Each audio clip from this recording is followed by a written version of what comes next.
Good morning, everyone. I'm so happy you tuned in today. Welcome back to Wellness Wednesday. My name is Dr. Linzi, and I am a naturopathic doctor right here in Iron River.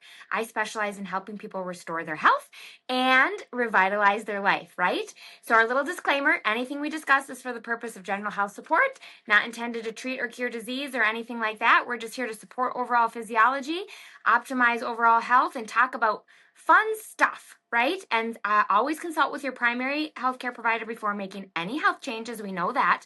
But last week, we talked about a little bit of the psychology of change. And I had asked a question on social media. My new favorite thing to do, Jim, is to ask these fun questions and get engagement. And I just love hearing people's feedback. I like seeing the feedback too. Some are a little snazzy, some are very, very sincere. And heartfelt. Oh my gosh, I love it.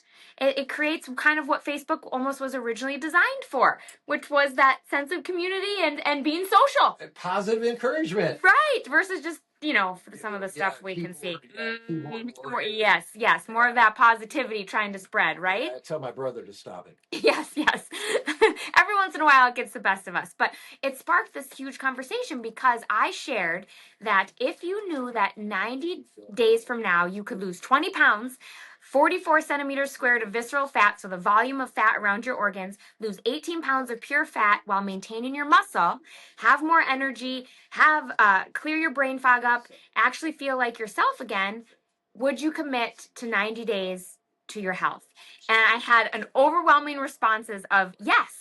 And yet we talked about last week how so many people still don't do it. And I shared some amazing motivation last week with some awesome patient transformations that are really truly just commonplace in my office, and they can happen for you too if you believe and take that step to make your health a priority. So definitely listen if you missed it, because so you can go to YouTube, at Dr.Linzi, on YouTube, and I have all of our lovely recordings posted there. So if you missed it, check it out. Get a little motivation for going into the new year. And because of everything I've been seeing, and so many of you have reached out for deeper support, you had heard me talk about launching that 10-person beta group. Well, I had to up it to 15, Jim, just because, and I still have, there was a total of 94 people I had to reach out to. I know it was wild for that total health restoration system. So many people, but I really wanted to make this first beta group just really extra special and not overdo it. So it was originally going to be 10. I upped it to 15 just because there were so many that were like, please, can I do it? And I'm like, okay. You know me, I just really want to help. So we upped it to 15, but now there is a wait list. So make sure you don't wait. So this is the exact system that was responsible for the transformation that I shared with myself and the transformations I shared last week. And so with the addition of that microdosing of a GLP-1. And so this beta group, you guys filled up so fast. And now, like I mentioned, I have a wait list. So don't hesitate to reach out if you are ready for your 90-day transformation, and if you're ready to believe in yourself, if you're ready to create the conditions for health, especially with the new year approaching, reach out. Do not wait. I just feel like everybody is wanting help with this next step. And then this week, I wanted to kind of talk about something that's kind of been on my heart. So the last few days, I've been asking some more questions on Facebook, and I asked people what their favorite Christmas tradition was. And then yesterday, I asked what people feel like they've been holding on to that is affecting their health. And I didn't think that they were necessarily related, but then it was so interesting. I didn't think this through. And sometimes that's good because then things just come together. And what struck me is actually how deeply connected the answers were.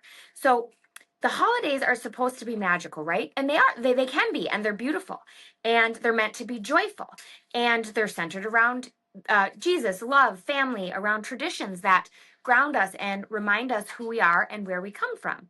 But at the same time, this season can bring up a lot for people.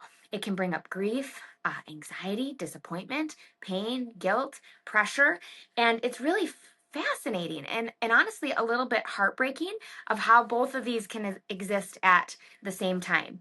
And so when we look at traditions are powerful. They can slow us down, they can regulate our nervous system, They connect us to people we love, to memories, to faith, to safety, and they're not silly at all, and they're not trivial. They really matter deeply to our mental, our emotional, and even our physical health. And if I'm being really honest, just this past, couple weeks, it stirred up some emotions and some things for me too. And I wanted to share about that just so people don't feel alone with all the different things going on that the holidays can bring up. And we can sometimes feel guilty for not feeling grateful, or, all the things that we do have to be grateful for, but then we also need to listen to how we're feeling too. So I've personally been experiencing a lot of disappointment. And what's been interesting is noticing how different this feels compared to what I call the old Lindsay, right? We all grow and learn. The old version of me would have the disappointment, then get angry, then I would place blame, then I would externalize it, and then internalize it, and then shut down. Quite an unhelpful and unhealthy pattern that I had developed. But, this is how we learn and grow in our health journey. I'm always learning and growing. But what I've really been wanting to focus on is growing in emotional intelligence. So asking some better questions instead. So what is this disappointment that I've been feeling teaching me? What ownership do I have here in this disappointment? And what can I actually change or to make it better versus just placing blame or getting in that negative mindset? And one of the things that keeps coming up for me when I ask those questions and try to dig a little deeper is that this idea of being too busy. And honestly, you guys, I'm just so over it. Busy has become such a badge of honor in our culture. We're all working hard, and working hard is very good. I value hard work and I really believe in it deeply. But at the same time, to what extent and at what cost? This is the second winter now in a row, and this is where this disappointment is coming in, that Jake and I don't have a Christmas tree up in our home. No decorations, not a single light. And yes, I know Christmas is about Jesus, and I know that it's about more than decorations. But if I'm being honest, the lights bring me joy.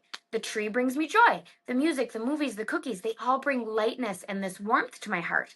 And last year, like many of you who listened to Wellness Wednesday, last year was a real whopper for me and my family. There was just so much grief and loss that a lot of it I shared about. And so last year, not having any decorations or the getting to the tree, it was like, okay, this makes sense for this season. But here we are, December 17th, 2025, and nothing again. Not because of grief this time, but because we're, quote, too busy working. There's been nights I've been working till 9 p.m. My husband working 7 days a week right now, out of the house by 5 a.m., home by maybe 7 or 8 p.m. I don't even know how many, I can't do math, hours in a day. That's just too much. And trying to figure out how to squeeze in Christmas cookies with my nieces, or trying to figure out when we can actually fit in putting up a tree. And it made me stop and ask, like, what are we doing? When did life become something we constantly squeeze in around work instead of something we actually get to experience? And this is also where wellness comes in, because this doesn't just affect our mood, it totally affects our bodies. This chronic busyness, this chronic stress, pushing the joy to the side, it shows up as tension, as inflammation, as fatigue, as weight that won't budge, as anxiety, as sleep issues. So when these emotions don't get processed, they don't just disappear, or we don't just say, okay, it's fine, whatever. They don't just magically go away. They get stored in our body. There's this wonderful book called The Body Keeps the Score. The body, the nervous system, keeps a hold of these things. And eventually the body starts to say, I can't carry this anymore. Now, I've been down that road way too many times, and this is why health is a journey. And so now, finally, at almost 40, I'm starting to pick up on the little pointers and the little shifts of like, oh, maybe I should address this before it gets worse, right? So I want you to know that if you're feeling stressed this season, or disappointed, or anxious, or grieving, please don't push it down.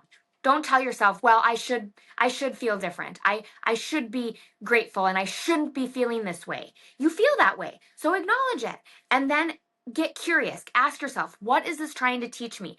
What do I need more of right now? What truly matters to me that I've been postponing? I encourage you to journal it out, talk it out, pray it out, and most importantly, ask Jesus into it. Ask the Holy Spirit to show you what you need to learn from what you're experiencing. Ask for wisdom, not just relief, and ask for peace, not just more productivity. And because wellness isn't just about supplements or food or exercise, now those are all important, right? But it's also about how we live, what we prioritize, and whether we allow ourselves to experience the very life God has given us. And I know that how hard my husband is working and how hard I am working right now.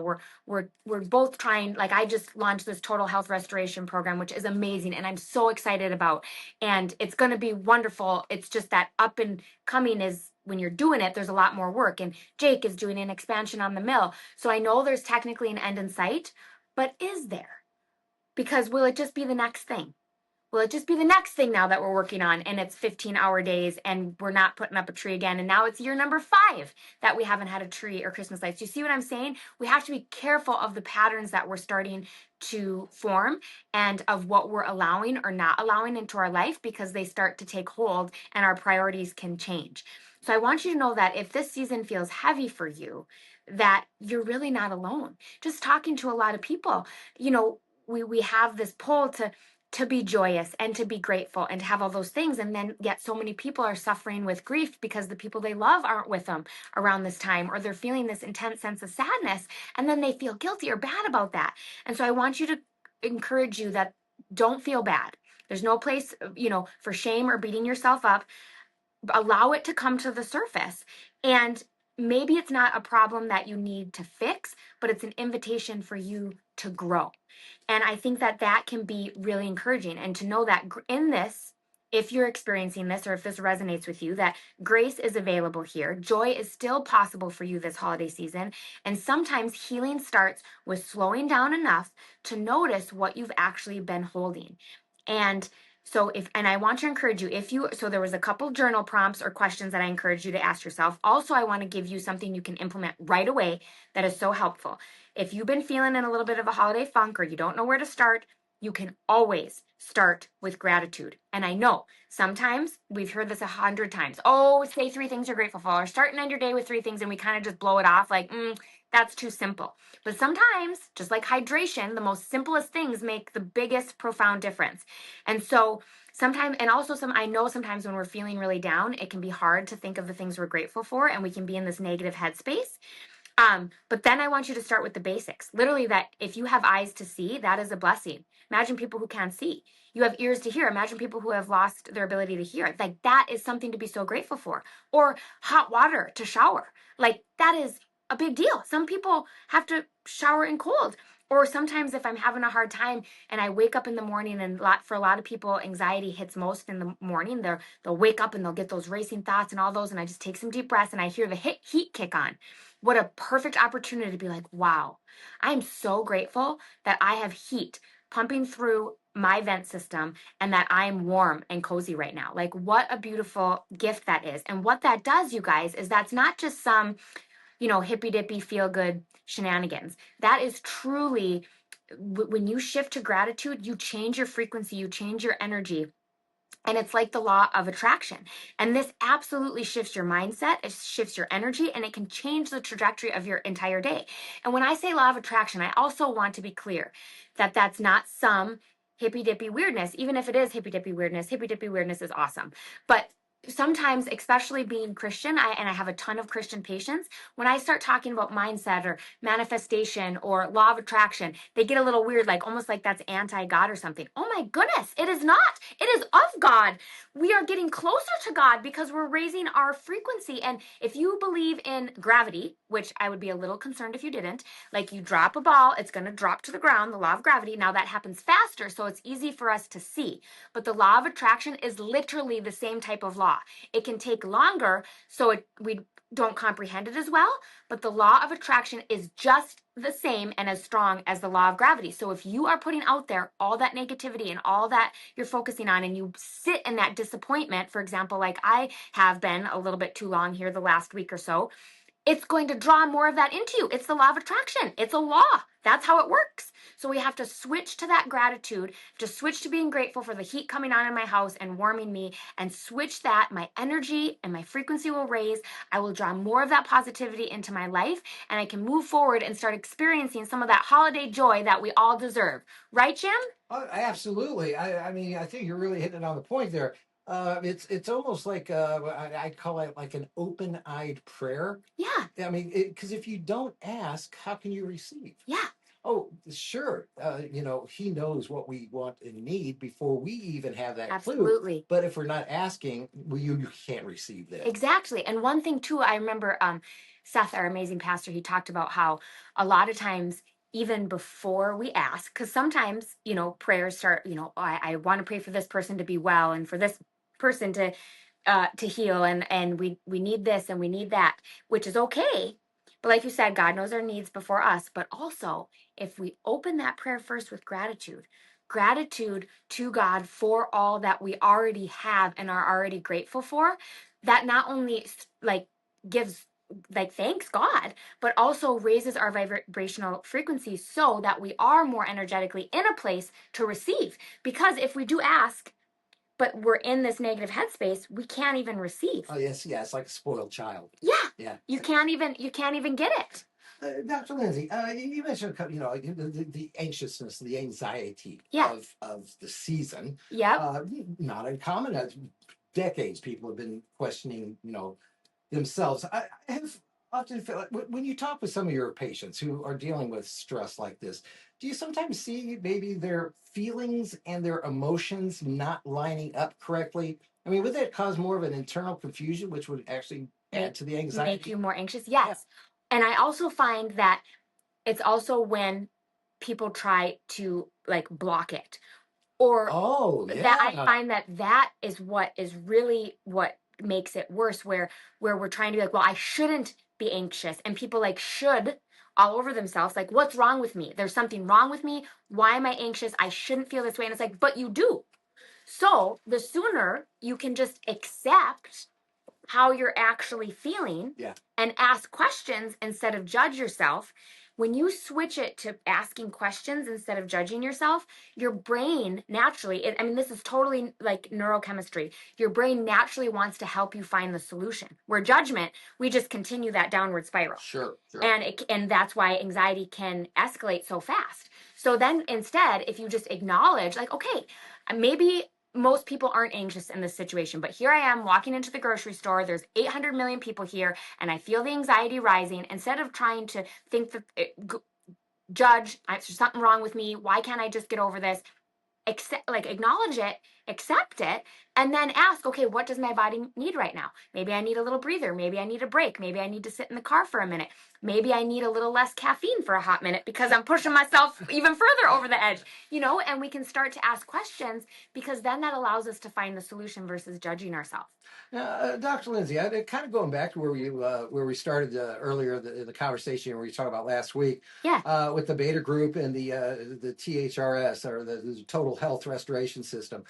Now you said you've got a wait list. Is this any indication that there will be some more classes scheduled in the future? Yes. So I want to give. This beta group really is going to be going to be lucky. I don't want, because there's nothing like the first time you do something, and they're going to get some special things and some special for just being part of that first group, and then once I get, I'm going through that, and I get a handle on that. We're doing things, we're working out the kinks, and that's also why they got such a discount, because they're the beta group. I'm working out some of the kinks, but they're also getting that really neat first experience. But I would say after, probably a month or so of just really honing in on this initial group, and then, getting the progress, getting the kinks out, I will open it back up, and it will be like a rolling thing. Where like anytime anybody's interested, and you just get plugged into the system, and then you can start your journey. Outstanding. Yeah. Okay, so do you have more room on the waiting list? Oh, yes, absolutely. How can they find you? Yes, so they can call or text the office, 906-829-0500. You can also email info@drlinzi.com. That's info@drlinzi.com. You can also go to the website, drlinzi.com. So that's drlinzi.com. And there's a spot that you can send a message in. And those are really the best ways. We're in the office Mondays and Thursdays. And so that's where we will get back to the calls or the text messages. The emails I can usually will get to within a day or so. And then that's how that works. So you can definitely reach out. Yeah, don't wait, especially with going into the new year. Let me know, because I take care of people that reach out and are genuinely wanting to, make their health a priority and make that change. It's important, and I know it's a big step for people, so I take that very seriously. Dr. Linzi. Oh man, I cannot wait till next week. I mean, because we're just right from the day before For Christmas, Christmas. I We're on know. Christmas. We're on Christmas Eve duty. That's great. I'm so excited to be with everybody on Christmas Eve. That will be so special. It I'm gonna really. better come up with something good. Yeah, I'm thinking I need to get with my wife and have her find a Christmas card or something, especially for the people I work with. I know. I was thinking about that too. I'm like, oh my gosh, it's that time. Yeah. All the people that are important, that we want to know, that are thought about, during this special time. Right on. Yes, yes, Dr. Linzi, it is so great to have you. Cannot wait till next week. yes. Again, folks, UP Wellness, it's telephone number 906 8